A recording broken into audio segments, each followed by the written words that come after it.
Now, I think most of you folks who have already given a system design round or who are planning to actually, write a system design down or give a system design down, this should interest you. Okay, how to approach a system design problem. Okay, so for example, suppose you went inside an interview room and that person just threw a statement on your head, right? How should you do it? The first and the most important thing is hear the question very clearly. Okay, we pay a very strong attention to the question when somebody is giving you any problem statement. Once the problem statement has given to you, try to understand it, and don't try to understand it by keeping mum. Try to explain it to the interviewer that what you have understood out of that statement. Okay, most of the time, most likely they will, in the starting they will give you a vague statement or an incomplete statement like design WhatsApp. Now designing a WhatsApp you cannot do in a 1 hour time, right? So just somebody if asks you to design WhatsApp and you start doing it, it won't be possible for you to do in a 1 hour, right? So the next thing that you have to do is, once you have understood what he's pitching in, try to have their follow-up questions. So the most ideal follow-up questions would be around finalizing the scope of the problem. So for example, somebody said that design WhatsApp, you should then ask next thing. So what are the features that you want me to implement in this WhatsApp? So now the interviewer will follow up with you the list of the features that he want to implement. So for example, he might just tell you, okay, so I should be able to add contacts in the WhatsApp and I should be able to send messages to him and receive messages from him. So this is the only thing that you have to implement, right? So now once you have that clarity in the mind, so this, once you ask these kind of follow-up questions, right, how it helps? It helps in two ways. First of all, it helps you to understand the problem better, and it keeps you and the interviewer both on the same shoe, right? Both of you are now inclined to the same direction.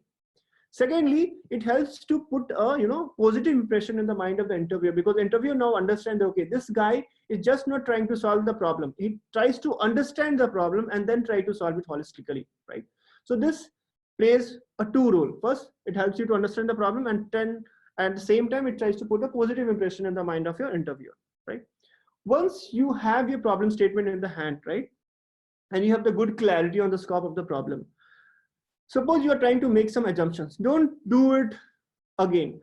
Don't do it on your own. Always try to, clarify your assumptions to your interviewer. So for example, you can say that, okay, sir, right now I'm trying to design a WhatsApp in which I can add maximum of 100 users in the contact. Okay.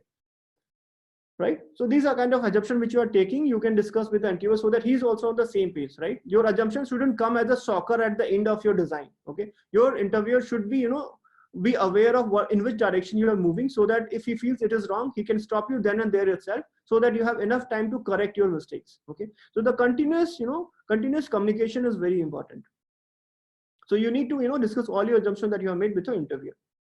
Now, once that is done, your scope is finalized, you have discussed your assumption to your interviewer, don't go deep into the design. Don't go very technically deep inside it. Don't start writing the classes, don't start writing the objects, don't start writing the codes itself. Okay. Don't go deep inside directly. First, try to talk on a high level. Okay. So for example, suppose I have to design the example of WhatsApp itself, right? So I'll first talk about, on a high level components. Okay, so first of all, one of the components can be the users, where I store the users information. Then one of the components will be the messages itself, right? And how I store the messages, right?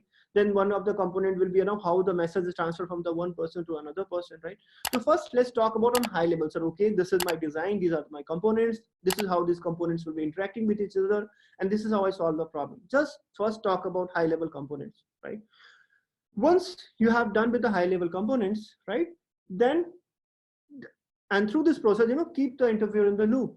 Now the interviewer will know that, okay, no, now you understand, okay, this system consists of the small different systems, and you know how to connect the dots between each of the system and the system, how they interact with each other.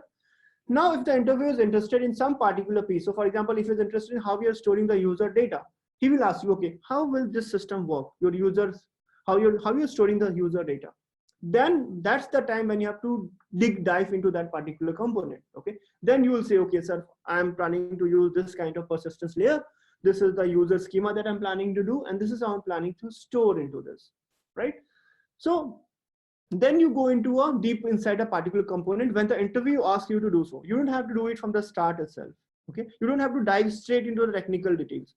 Talk about the different components and keep on taking the continuous feedbacks. And throughout this process, whatever thought that you have in your mind, right, try to express your thought process loud and the clear with the interviewer.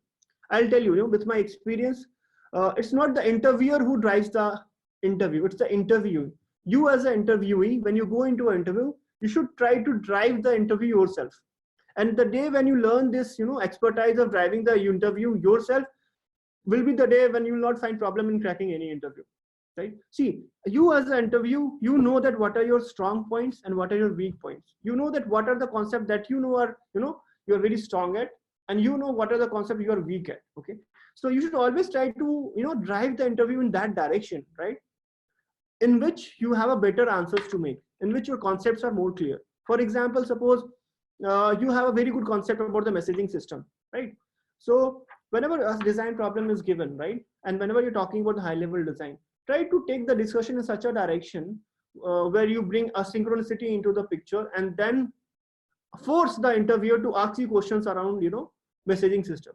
See, you have to set that foundation. You have to set the, environment in the interview such a like that, you are forcing the interviewer to ask the question which you like. See, this is a skill that you have to learn gradually. There are ways to do it, and we can definitely help you to hone that skill. But the day when you have learned this skill, to drive the interview yourself, not being an interviewer, but as an interview itself, you're driving the interview. That day, trust me, you will not find any round in the interview for any company that you find difficult to crack it. And that is, that is the skill. Mostly when I talk to a student or a professional, I try to, develop that skill in the student so that, they know how to drive the interviews with all the weaknesses and the strength they have. So this is how you should, on a high level, try to approach a design problem in the interview. And if you do this way, I think you will have, the maximum chances that you will end up impressing the interview and you will be able to solve the problems. Any questions around that, guys? So Chandra Prakash has a question to give an example. So for example, let me give you a dummy example. Okay. And it's actually a real example. So actually once I was interviewing for a company and I was asked, can you design Truecaller? Okay, this is the same blatant statement I was told, that can you design Truecaller? So unfortunately at that time I was not aware of what Truecaller is. Okay, so the first question that came into my mind is what Truecaller in itself is. So I very politely asked to that guy that, can you please explain me what is Truecaller is, because I have never used this application. He was very open and he was happy that at least I accepted that I don't know Truecaller is. And then he explained me, okay, so Truecaller is a kind of application which you can install on your phone, which helps you, to know the unknown numbers. And it also helps you, several people, like you can send the messages, you can store the numbers, you can search for any number and get the name and all that stuff. Then once that is done, the next question that I asked to him was, can you tell me what is the scope of a Truecaller is? What are the things that I have to implement, right? So then he came up with the requirement. Okay, so what you have to do is that you have to implement that you can store any number, one thing. And secondly, you should be able to search any number in a Truecaller. So now I know my scope right now, okay? And the scope is that I should be searched for a number and it should give me the name. And the second is that, I should be able to store a given number with the name. 2. So the next thing that so the next doubt that came to my mind is that, so for example, suppose the same number 3 persons are storing with the 3 different names in their phones, right? So for example, X is storing at that number as A, the Y is storing that same number in his phone as B, and the Z is storing that same number as C, okay? And now the 4th person, when I'm trying to search for that number, what name should the Truecaller return me? Whether it should return me A, B, or C, right?